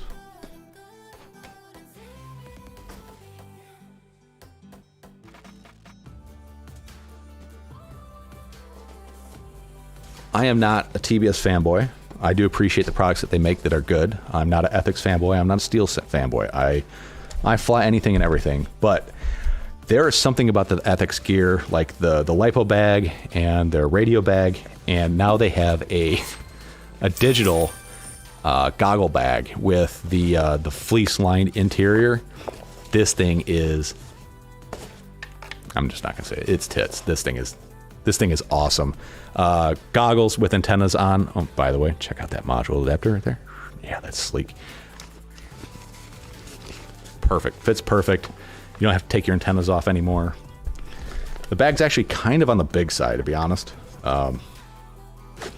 But if you have DJI and you want a decent goggle bag for it, this is the guy. This thing is awesome. It's very well built. Has a little Velcro pouch on the back. I usually stick my big old 4S LiPo that I use to power my goggles in there. But I like to leave the antennas attached. I don't like to take them off. SMAs only have like a mating life of like 90 matings or 190. It's not a lot. It's way less than you'd think it'd be. Like UFLs are like rated for like 5 mating cycles or some shit like that. It's really, really low. So I like to leave the antennas attached as long as I can. But really good bag. I highly recommend this thing.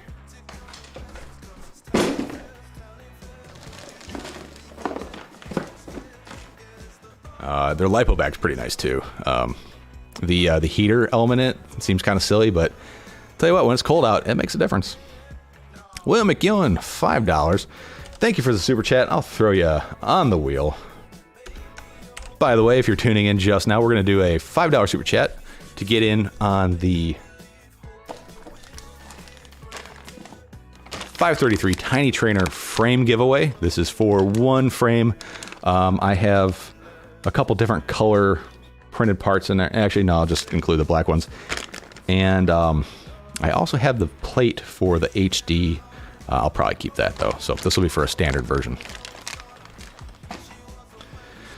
I don't even know why I said that. I probably shouldn't have.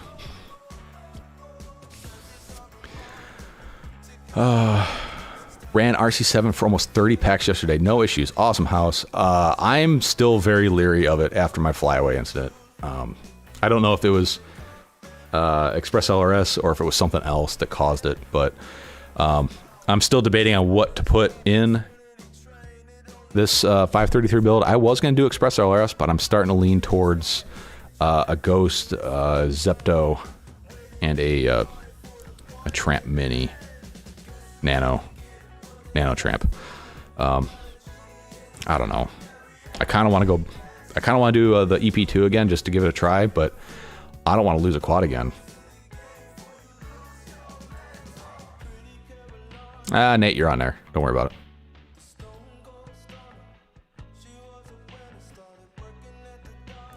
Try EP1. I've got a few EP1s coming. I'm going to give that a shot.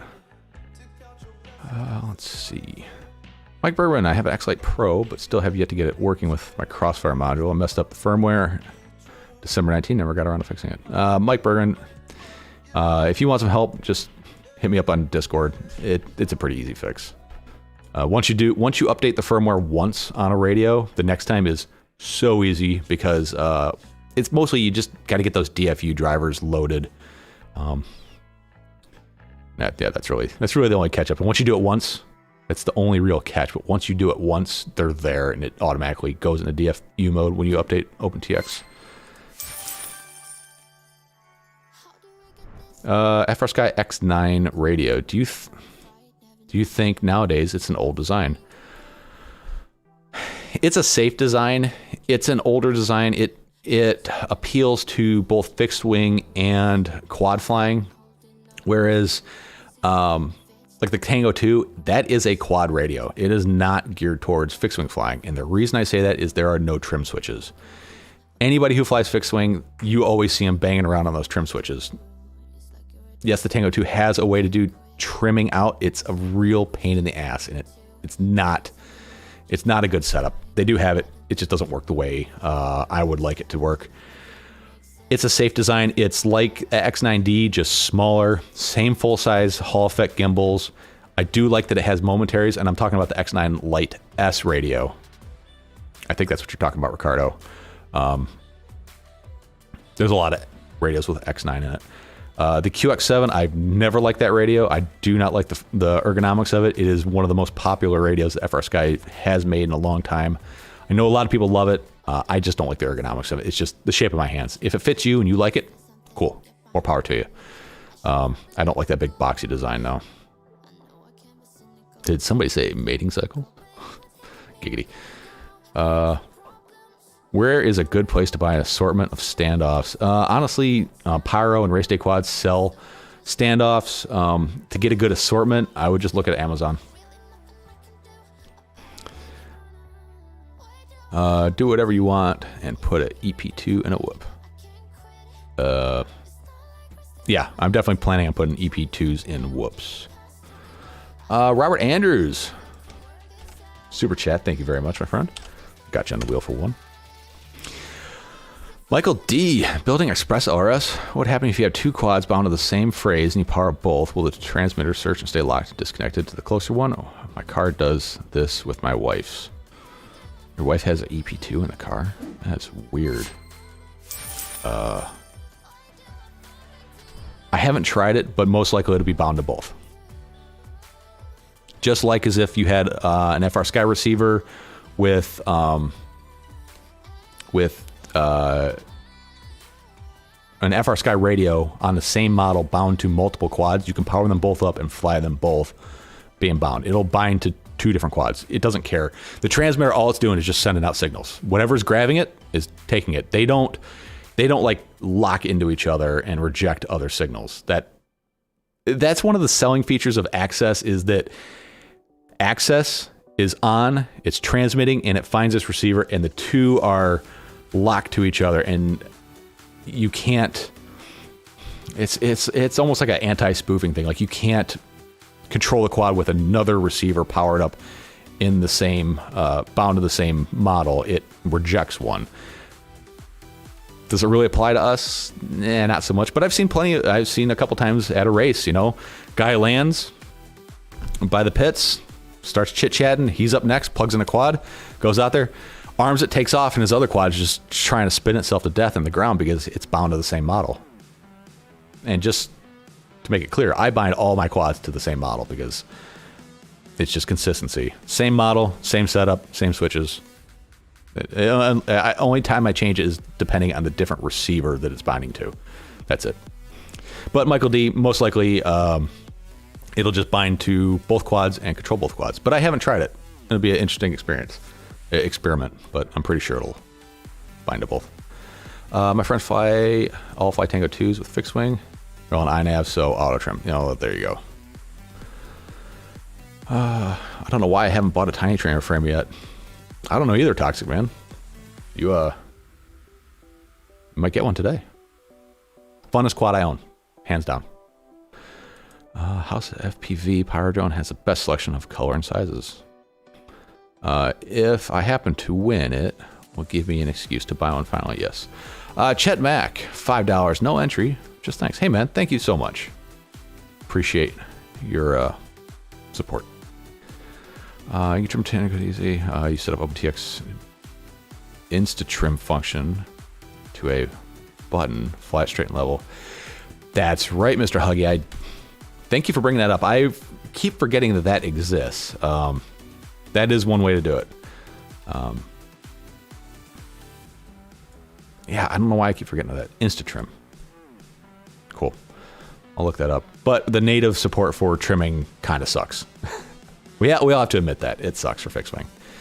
Mike Bergman, what's the battery straps that come with the 250 frame? They're so small for the battery, or they're too small for the battery. I thought they were fine for the battery. They were just garbage quality and they broke very easily.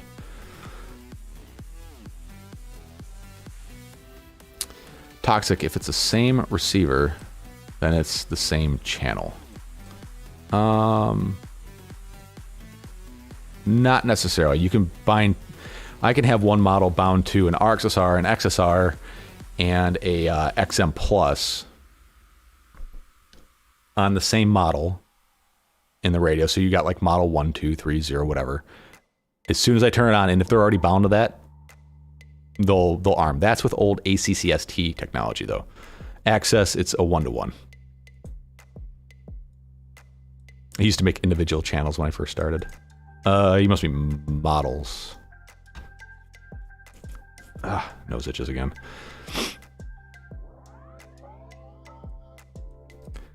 What's the TinyTrainer digital board you mentioned?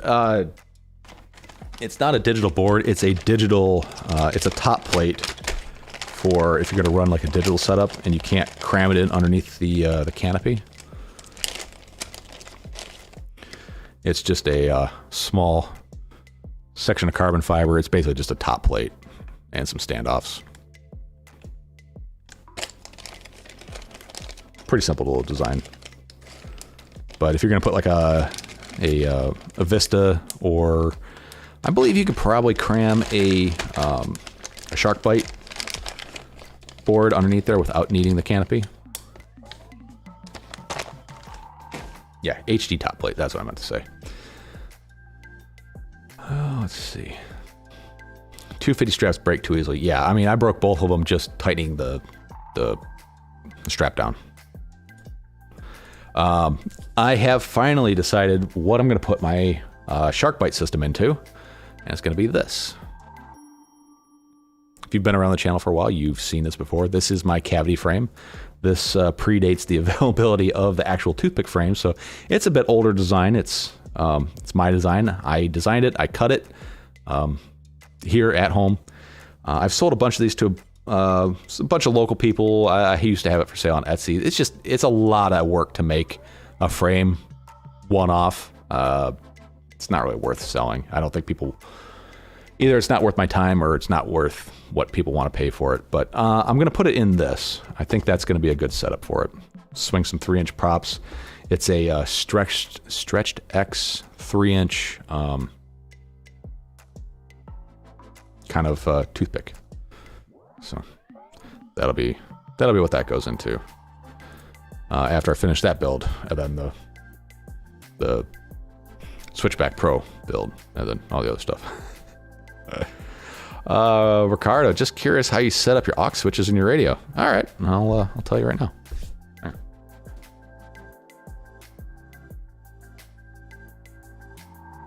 So depending on the radio, and I'll show the X9 Lite just for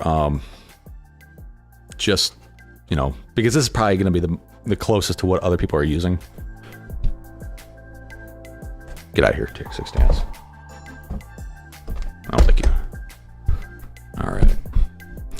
So the way I set up my switches is typically there's a 2-position switch. That is always my arm switch, and that will always be aux 1 or channel 5.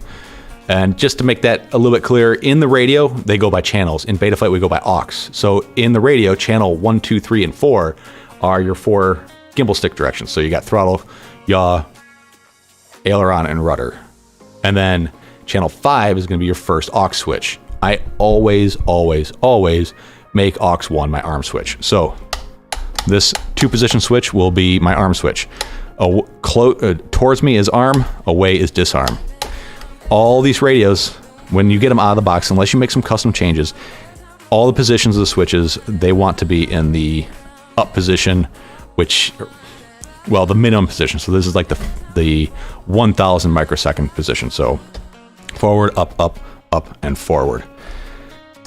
So I make arming at 2000, disarm at 1000 microseconds.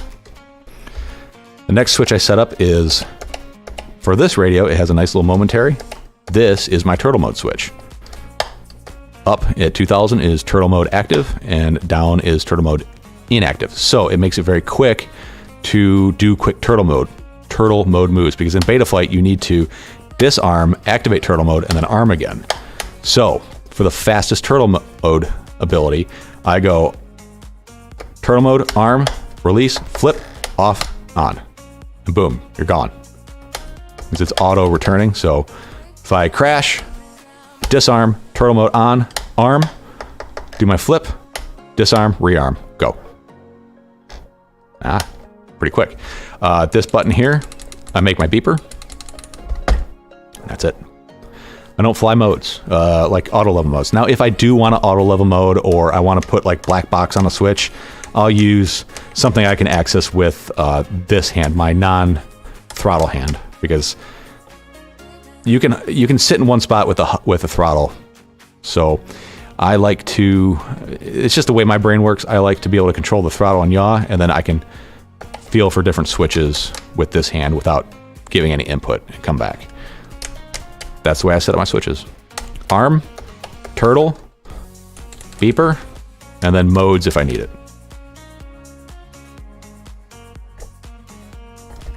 Hope that answers your guys' questions.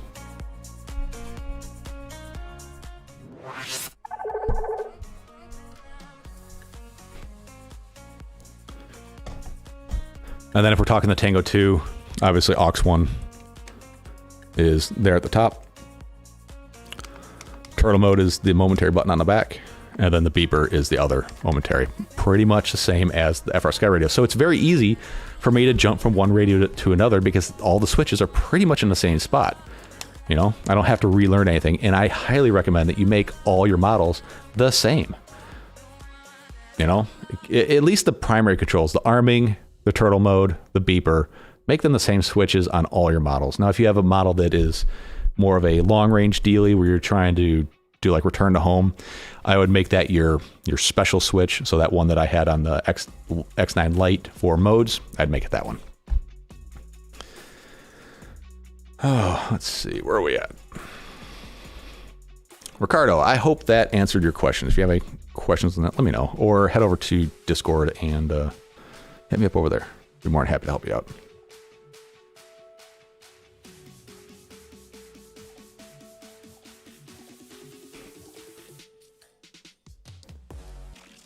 Mark it 0. Get you on the board. Mark it 0. That, I believe, is a movie reference as well. One of my other favorite movies from back in the day. If anybody knows the reference, put it in the chat.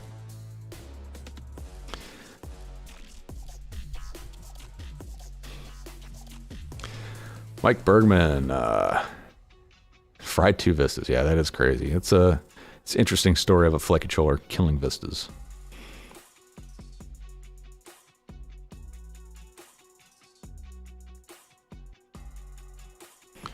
Yeah, there are some protection diodes in the vistas that that tend to fry and make the vistas seem like they don't work. I think Bardwell has a video on how to remove those diodes. I believe, I could be wrong, that those get fried from putting voltage on the wrong line on the Vista, which some of the AIOs, like the Beast AIO, has like a, I'm guessing here, it has like a 6-pin header, but the Vista plug is 5, and you still use it in that board. You just got to make sure you're indexed right. It's not a great setup. I'm sure that's not what happened to his, but there's a lot of things that can happen to the Vista that fry the diodes.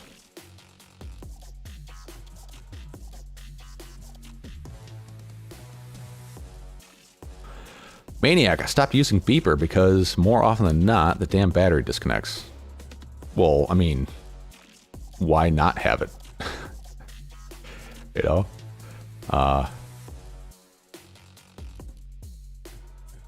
But I mean, like for the battery disconnecting, you're going to want to use a standalone beeper, kind of like one of these V-Fly finders has a standalone battery inside of it that'll go off. That's the safest bet way to do it. I also had another finder from back in the day. It was like a blue aluminum cylinder with a tiny button cell battery in there. You basically strap to whatever quad you're going to fly. It was a pretty cool little setup. Let's see.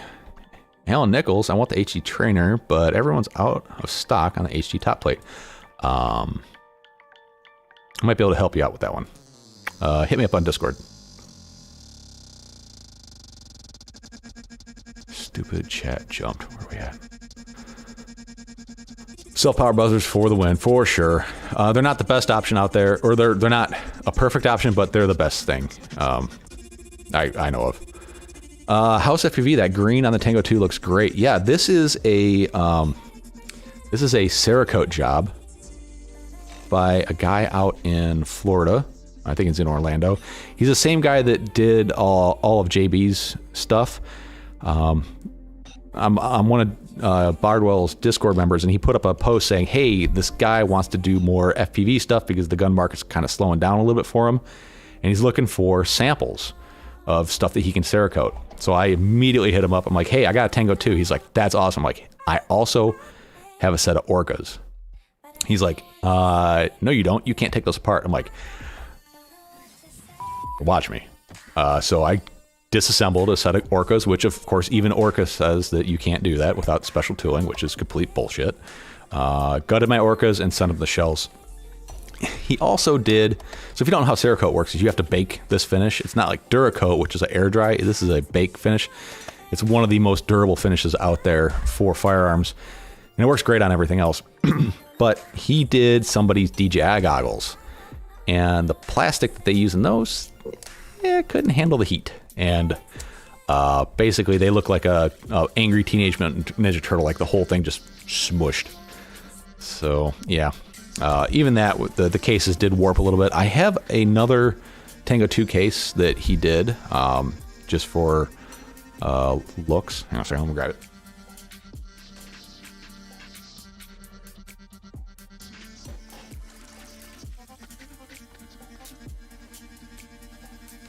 He also did this one in a red. This turned out really good. It's kind of like a streak pattern. This is all done by hand, airbrush. This is really cool looking. That's also Cerakoted. By the way, if anybody's interested in that, let me know. I don't want it anymore. Yep, muscle memory, man.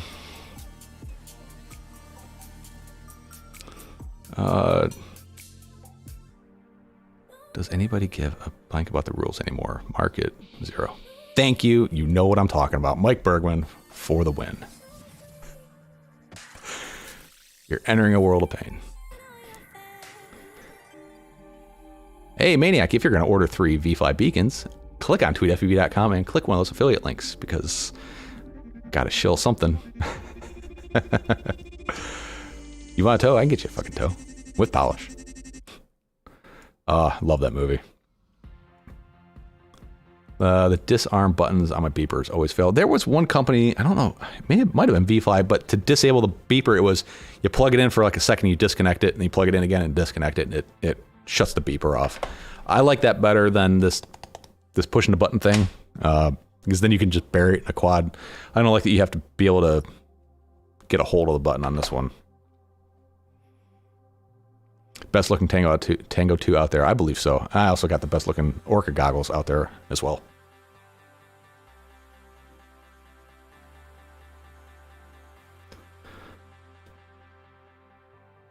And everybody's like, oh, I hate the strap that comes on the Orcas and you can't change them. I beg to differ. Yeah, so he did both of those at the same time.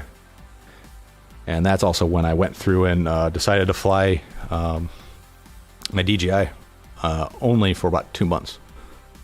And it was a good experience. Oh, crap, look at the time. It's almost noon. All right, we're going to do the Super Chat giveaway for the 533 TinyTrainer train. We're going to do a Super Chat giveaway for a 533 TinyTrainer for a 533 TinyTrainer frame. $5. If you want to get on the wheel, this is the last chance you get. And we're going to spin this thing here in just a minute. So if you want to get your chance, do it now. Here is what the wheel looks like right now. Just make sure I got everybody. Please double check that.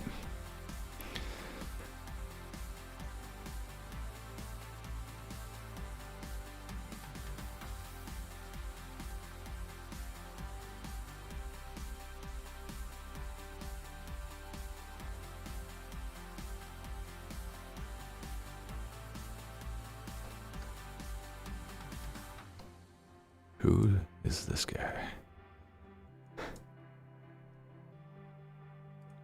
All right, guys. We're going to close this down in 5, 4, 3, 2, and 1. Somebody give me a time between 10 and 50. Eric Allen at the buzzer. Let's get you in there again. Eric Allen. On the board. Let's spin this sucker. All right, somebody give me a time. Between 10 and 50. 27. 27 gets it. So if Maniac wins it, we know it's rigged. All right, guys. Good luck. Thank you for coming out. 5, 4, 3, 2, 1, and there we go.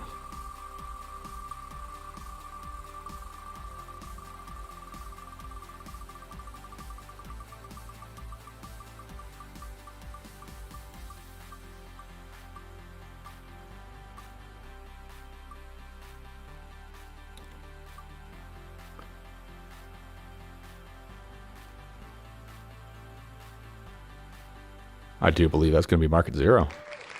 Congratulations, market 0. You're getting yourself a TinyTrainer frame. Hit me up on Discord. We'll work out the logistics, shipping information, whatnot.